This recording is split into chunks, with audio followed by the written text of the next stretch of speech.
paz do Senhor Jesus seja sobre ti, sobre a tua família, sobre a tua casa. Que a paz possa alcançar o seu coração. Nós estamos em mais um dia desta série. Tenha coragem.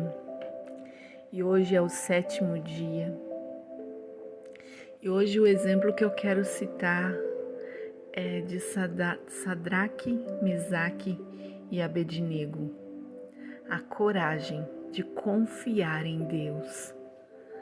Como nós precisamos desta coragem, porque muitas vezes é muito fácil falar, confia, mas na prática, exercer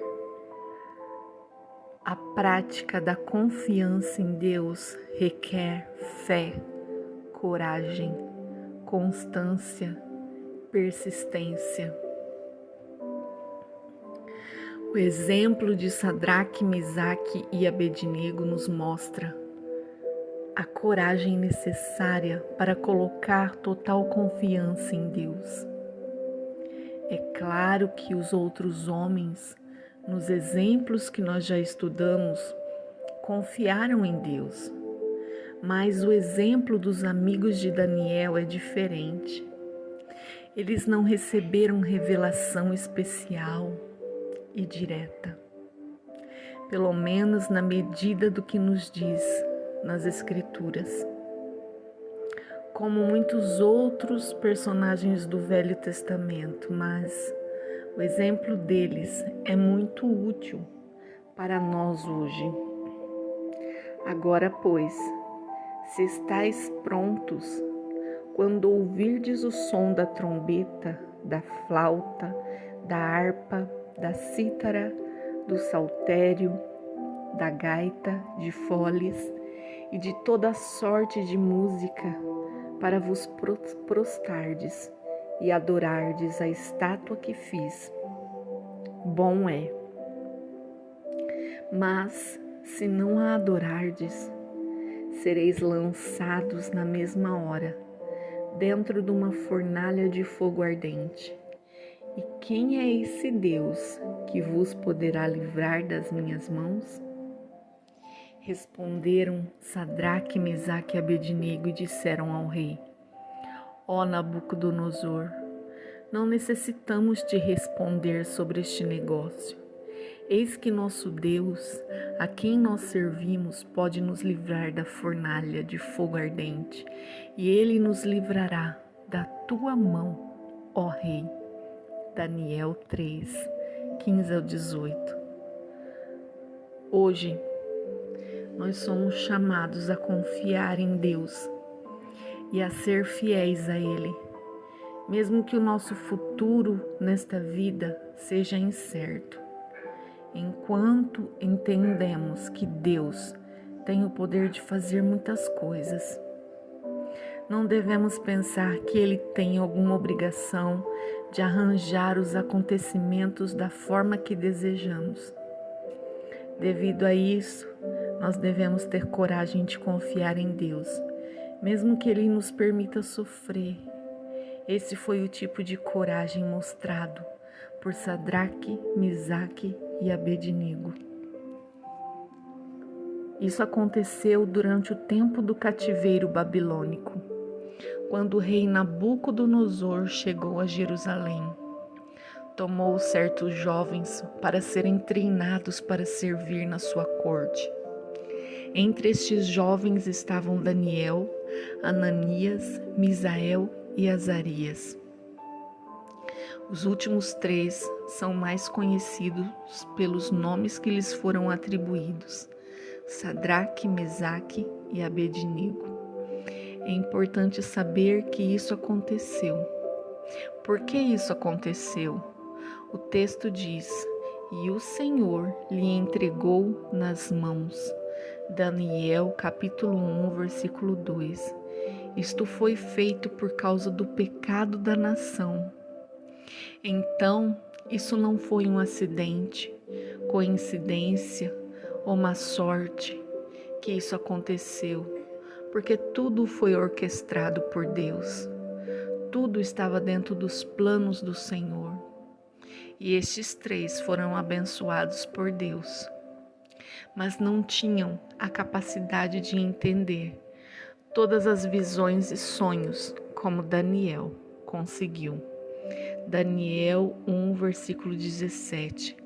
Mas eles ficaram assistindo diante do rei.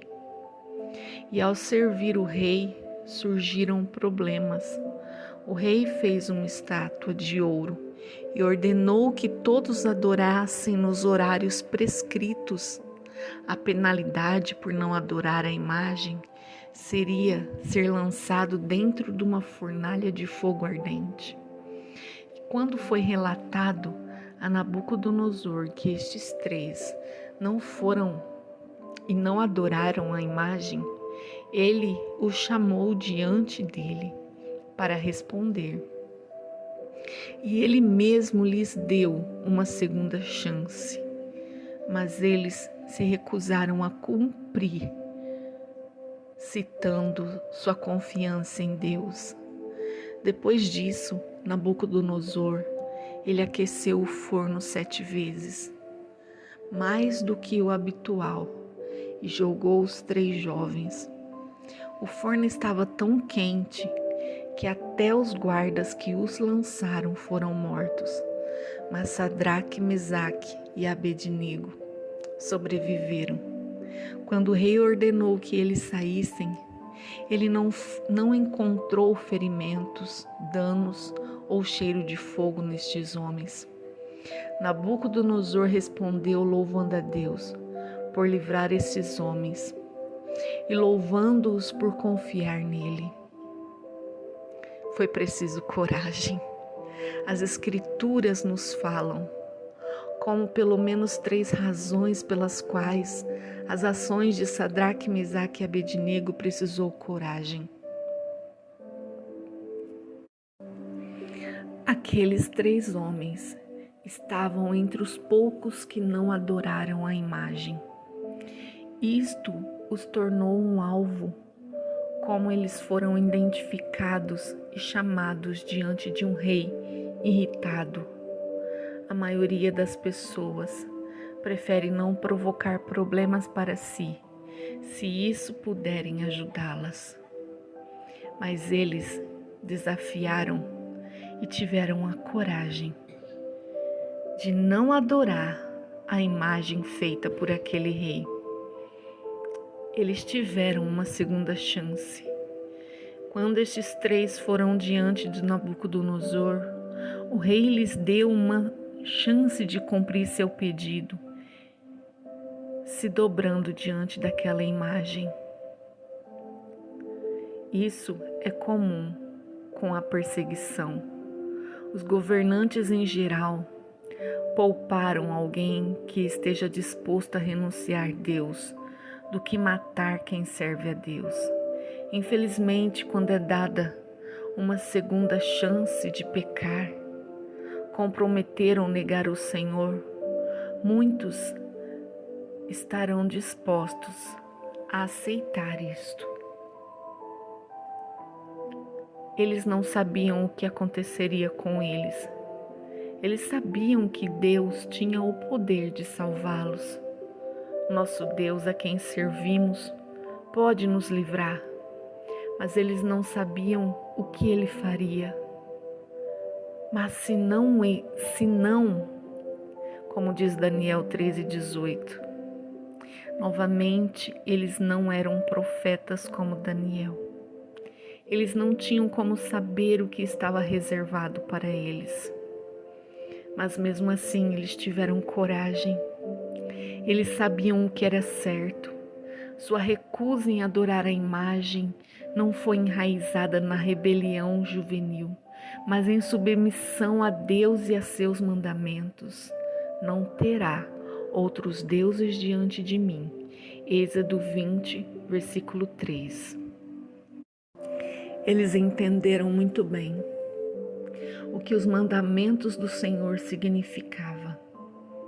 Não te encurvará diante delas, nem as servirás, porque eu, o Senhor seu Deus, sou o Deus zeloso, que visito a iniquidade dos pais nos filhos até a terceira e quarta geração daqueles que me odeiam, e uso de misericórdia com milhares que me amam e guardam os meus mandamentos. Aleluia! O Senhor é Deus misericordioso. Ele não lança fora aquele que se volta para Ele de todo o coração. Aqueles homens, eles agiram recusando-se a adorar outra imagem, independente das consequências. Eles confiaram em Deus, mesmo que não soubessem o que aconteceria. À medida que enfrentamos um futuro incerto, nós devemos aprender algumas lições do exemplo de Sadraque, Mesaque e Abednego. Nós devemos confiar em Deus, mesmo se nos tornarmos um alvo. Nós devemos ter cuidado com as segundas chances de pecar, comprometer ou negar ao Senhor. Deus, Ele prometeu um caminho de fuga para cada tentação, mas Ele não prometeu um caminho de escape semelhante para toda perseguição. Nós não devemos ver uma segunda chance de pecar.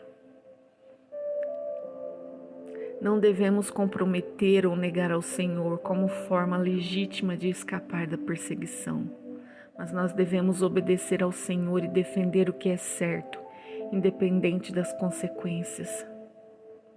Nós devemos confiar em Deus mesmo que o futuro seja incerto.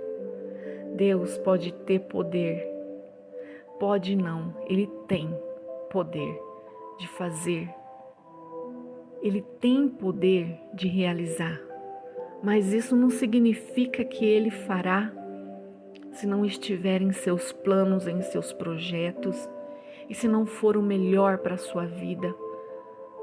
E ainda assim, eu te convido a confiar nele, porque os meus pensamentos não são os vossos pensamentos, nem os vossos caminhos os meus caminhos, diz o Senhor.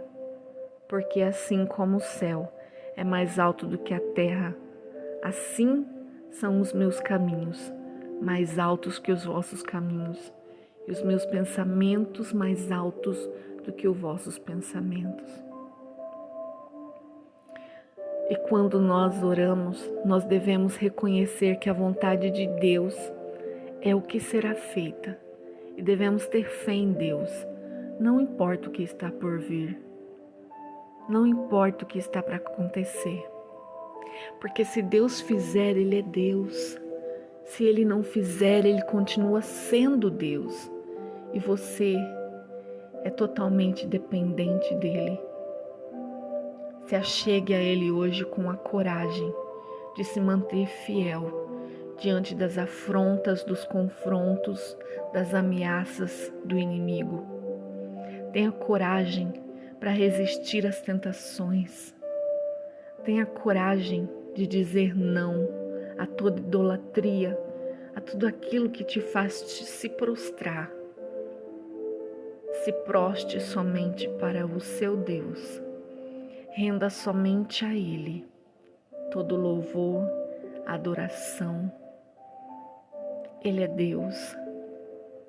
E aquele que confia nele jamais será decepcionado. Jamais será esquecido. A recompensa virá. Deus te abençoe. Que você possa ser abençoado por esta palavra. Amém.